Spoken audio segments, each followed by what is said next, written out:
Guys, may papakita ko sa inyo and sobrang nakakatakot dito kasi madaling araw to.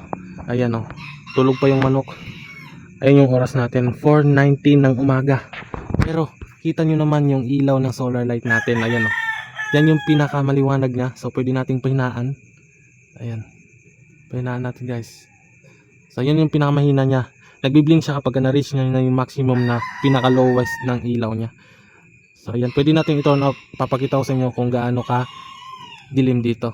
Ayan guys, turn off ko na. So ilaw lang ng cellphone yung gamit ko. As you can see, galing pa ako sa work, galing pa ako sa trabaho kasi night shift yung trabaho ko. Ayan, so ito turn off ko muna yung lightning ng cellphone ko. Ayan, ganyan kadilim dito guys. Susubukan natin pailawin yung ayan, solar natin. Grabe, sobrang liwanag. So ito yung street, pang street siya na solar, pang outdoor talaga siya. Waterproof na din pala yan, okay lang kahit mabasa ng ulan.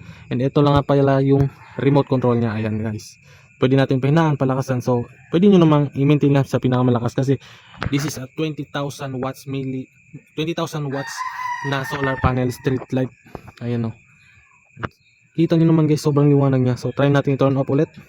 Ayan o, sobrang dilim. So i-turn off ko ulit yung ayan o, flashlight ko. Sobrang dilim guys. I-turn on natin. Di ba? Napakaliwanag niya guys. Nakuha ko sa inyo. Ilalagay ko lang dyan sa yellow basket kung saan ko nabalik. Kasi this is 20,000 milliamperes. Sobrang tagal niyang malogbat. Checkan nyo ta guys.